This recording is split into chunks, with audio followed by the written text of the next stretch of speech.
నమస్తే, నేను సిరి. దేవర cinema collections పరంగా అయితే చాలా వరకు అసలు బ్రేక్ చేసినట్టే చెప్పాలి. అయితే ఇప్పుడు ఏంటంటే కొరటాల శివ గారు అయితే కొన్ని వ్యాఖ్యలు చేశారు ఎన్టీఆర్ గురించి. తనతోని రొమాన్స్ చూపించడానికి మాత్రం చాలా కష్టపడ్డానని చెప్పారు. సో దీని మీద మరింత సమాచారం మనకు అందజేయడానికి మనతో పాటు ఉన్నారు ప్రముఖ సీనియర్ జర్నలిస్ట్ జగదేవ్ గారు. నమస్కారం సార్.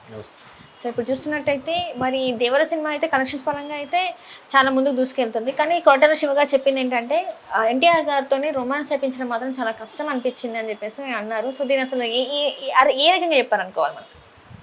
ఇది నేను ఏకీభవించట్లేదు ఈ స్టేట్మెంట్.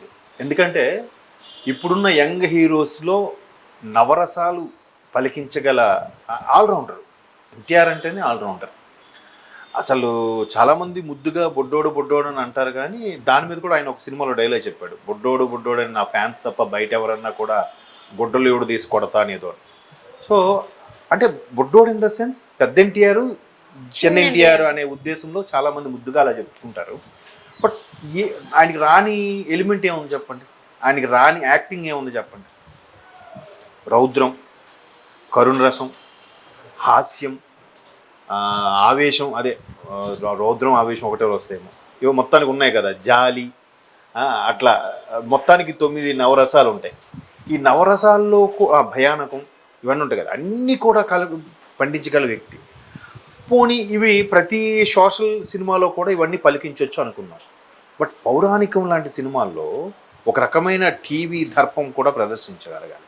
ఇప్పుడున్న హీరోల్లో ఎంతమందికి పౌరాణిక గెటప్పులు సూట్ అవుతాయి? కిరీటము, మేసాలు ఇవన్నీ పెట్టి రాజుల గెటప్ వేసేది ఎంతమంది సెట్ అవుద్ది? ఈయన అది కూడా ప్రూవ్ చేశాడు యమదొంగలో.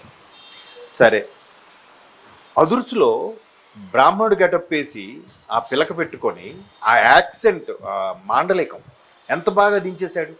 సో ఇట్లా ఏదిచ్చినా 100% చేసేసే ఎన్టీఆర్ రొమాన్స్ చేయడం రాదు, మేము కొద్దిగా ఇబ్బంది పడ్డాము అనేది నేనైతే తీసుకోలేకపోతున్నాను. ఎందుకు తీసుకోలేకపోతున్నానంటే గతంలో కూడా చాలా రొమాన్స్ సాంగ్స్ కూడా చేస్తున్నాడు ఆయన. ఇప్పుడు నరసింహుడు సినిమాలో ఆ పేరు సమీరా రెడ్డితో సాంగ్ ఉంటుంది, ఏలుకో నాయక అని, మణిశర్మ గారి మ్యూజిక్, నాకు బాగుంది, అది చూడండి ఒకసారి.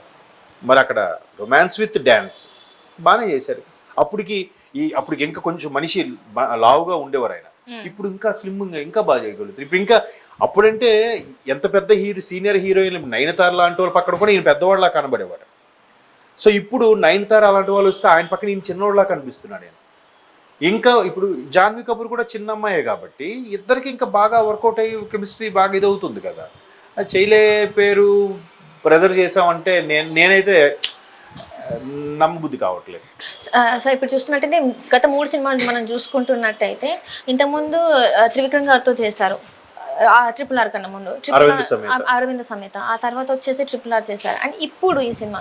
సో ఇన్ని ఇయర్స్ అంటే ఒక 6 years బ్రేక్ తీసుకున్నారు కాబట్టి రొమాంటిక్ ఫిలిం కోసం. అంటే ఇట్లా ఈ రొమాన్స్ చేయడానికి కష్టమైందని అనుకోవాలా, లేకపోతే శ్రీదేవి వాళ్ళ కూతురు జాన్వీ కపూర్తోని, బోనీ కపూర్ కూతురు జాన్వీ కపూర్తో రొమాన్స్ చేయడానికి ఇబ్బంది పడ్డా, తేడా ఏమన్నా ఉందా? అంటే అలాంటి ఇబ్బంది కూడా ఏమి ఉండదు. ఎందుకంటే ఇప్పుడు నాగార్జున గారు ఆఖరి పోరాటం అనే సినిమాకి చేసినప్పుడు శ్రీదేవి గారితో చేయాల్సి వచ్చింది. అవును సార్. ఇబ్బంది పడ్డారట. ఎందుకు ఇబ్బంది పడ్డారు? శ్రీదేవి గారు అప్పటికే నాగార్జున కన్నా సీనియర్ యాక్ట్రెస్, ఆవిడ సూపర్ స్టారు, పైగా నాగేశ్వరరావు గారితో హీరోయిన్గా చేశారు. ఫాదర్తో హీరోయిన్గా చేసిన ఆవిడ మరలా ఇక్కడ సన్తో హీరోయిన్గా చేసినప్పుడు ఆ సన్కి కొద్దిగా ఇబ్బంది కలిగి ఉండొచ్చు. సో ఇక్కడ జాన్వీ కపూర్ వీళ్ళ ఫాదర్తో సమానమైన మన బాలయ్య గారితో కూడా చేసిన దాఖలాలు ఏం లేవు కాబట్టి ఇబ్బంది ఎందుకు పడతారు? అలా అనుకుంటే ఆర్తి అగర్వాల్ గారు బాలకృష్ణ గారితో చేశారు, ఎన్టీఆర్ గారితో కూడా చేశారు కదా. మరి అప్పుడు ఎన్టీఆర్ గారు ఇబ్బంది పడలేదే? అక్కడ లేని ఇబ్బంది ఇక్కడ జాన్వీ కపూర్తో ఎందుకు ఇబ్బంది పడతారు అనుకుంటున్నారు? ఇబ్బంది పడే అవకాశాలు అయితే లేవు. నేనైతే ఆయన on the screen A short చెప్పగానే యాక్షన్ అని చెప్తే ఎటువంటి ఎలిమెంట్ అయినా అవలేలగా సింగిల్ టేక్లో అదరగొట్టేసే స్టారు ఎన్టీఆర్ గారు. అది సూపర్ స్టార్, డౌట్ లేదు ఆ విషయంలో. ఎవరికైనా అడగండి, పాన్ ఇండియా లెవెల్లో కూడా మీకు నచ్చిన డాన్సర్ అంటే ఎవరిని అడిగినా టాప్ 5లో ఆయన ఒకడు ఉంటాడు, ఖచ్చితంగా ఉంటాడు. మరి యాక్షన్ పరంగా అరే ఇట్లాంటి యాక్షన్ ఎవరైనా చేయగలుగుతారా అంటే టెంపర్ చూడండి, ఒక విలన్ షేడ్ లాగా ఉంటుంది. అది అంటే యాంటీ షేడ్తో ఉండి ఎట్లా మెప్పించాడు అసలు? క్లైమాక్స్లో ఒక దగ్గర నన్ను కొట్టండి సార్ అని అడుగుతాడు తనిఖీల భరణికి, ఆ జాగాని కబ్జా చేసిన ఆ సీన్ చూడండి అసలు. అది కూడా అదరగొట్టేశాడంట. ఏది ఏది ఇచ్చిన డైరెక్టర్, ఇప్పుడు ఈవెన్ కృష్ణవంశీ గారు చెప్పారు ఒకసారి, కృష్ణవంశీ గారు బాగా దిద్దుతారని అంటారు ఒక సీన్కి. రాఖీ సినిమాలో అంత పర్సనాలిటీ అంటే నాకు ఇలాగే కావాలి, మీకు ఈ నా క్యారెక్టర్కి ఈ పర్సనాలిటీ కావాలి, మీరు తగ్గొద్దు బాబు, నాకు ఇలాగే కావాలన్నాడండి. ఈయన కృష్ణవంశీ మైండ్లో ఈరోజు ఇలా తీద్దాం అనుకుని వెళ్తే ఈయన ఒక 10% అనుకుంటే అది 100% ఫుల్ఫిల్ చేసేస్తాడంట. ఈయన చెప్పిన దానికి మించి యాక్ట్ చేసేస్తాడంట. That is NTR. అప్పుడే అనుకున్నాడంట ఈయనమ్మో ఇంకా రాబోయే రోజుల్లో ఈయన పట్టుకోవడం కష్టం, సూపర్ స్టార్. సో అట్లాంటి సూపర్ స్టారు కొట్టాల శివ గారు మేబీ ప్రమోషన్స్లో భాగంగా మెప్పు కోసమో లేదంటే ఎన్టీఆర్ గారిని గురువు ఏదో పిలుస్తుంటారు, ఈయన కాని గురువు ఆయనకి గురువు ఏదో అనుకుంటుంటారు, వర్డ్ గుర్తు రావట్లేదు. అట్లా వాళ్ళిద్దరూ అంత ఫ్రెండ్లీగా భయ్యానో సంథింగ్ ఏదో ఉంటుంది. అట్లా అనుకున్న వాళ్ళు మేబీ ఈయన డైరెక్ట్ చేసినప్పుడు లేదంటే అసిస్టెంట్స్ ఎవరైనా కొన్ని సీన్స్కి కోడైరెక్ట్స్ చెప్పినప్పుడు అక్కడ ఆ పర్టికులర్ సన్నివేశంలో సింక్ అవ్వక చేయిపోయి ఉండొచ్చేమో. కానీ ఎన్టీఆర్ గారికి రాని రసం, నవరసాల్లో యాక్ట్ చేయలేని రసం అంటూ లేదు.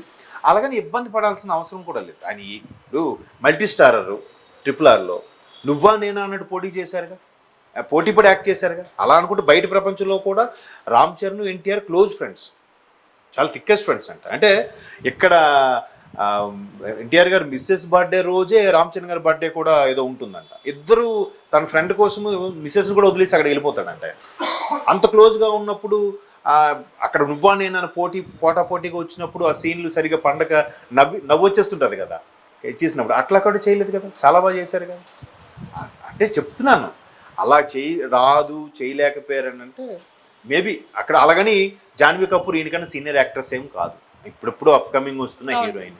ఈయన ఆల్రెడీ ఇప్పటికే ఒక 20 సినిమాలు పై చేసేసాడు, పైగా వెల్ ఎస్టాబ్లిష్డ్, పైగా ఎటువంటి ఫ్యామిలీ నుంచి వచ్చిన వ్యక్తి, మహానటుడు అంశంతో ఉన్న వ్యక్తి. రాని అంశం ఏముంది, రాని భాష అంటే ఏముంది, పైగా స్టేజ్ మీద కూడా ఆయన ఆన్ ద స్క్రీన్ కదా ఆఫ్ ద స్క్రీన్ కూడా చాలా మంచి బిహేవియర్ ఉన్న పర్సన్, చాలా బాగా మాట్లాడే వ్యక్తి. జనరల్గా ఎవరికైనా ఆఫ్ స్క్రీన్ స్టేజ్ మీద మాట్లాడాలంటే తడబడాలి, పేపర్ స్క్రిప్ట్ ఇవ్వాలి. ఆయన అది కూడా చూడు కదా, అప్పుడు ఉన్న సందర్భం బట్టి మాట్లాడేస్తాడు. ఇప్పుడు దీని బెస్ట్ ఎగ్జాంపుల్ చెప్పి ముగిస్తాను. భరత్ అని నేను ఆడియో ఫంక్షన్కి మహేష్ బాబు గారి సినిమాకి ఈయన గెస్ట్గా వెళ్ళారు. అక్కడ అందరూ ఏం మాట్లాడతారని చూస్తే చక్కగా నందమూరి తారక రామారావు గారు మనవడినైన నేను అని స్టార్ట్ చేశారు. భరత్ అని నేనులో అదొక డైలాగ్ కదా. సో అంటే ఆ ఎత్తుకోవడం కూడా చూడండి. మరి అంత సూపర్ బ్యాక్టర్కి ఇది రాదంటే అది నా అభిప్రాయం. నేనైతే ఏకీభవించను, ఆయన ఏదైనా బాగా చేస్తాడని ఫీల్ అవుతాను.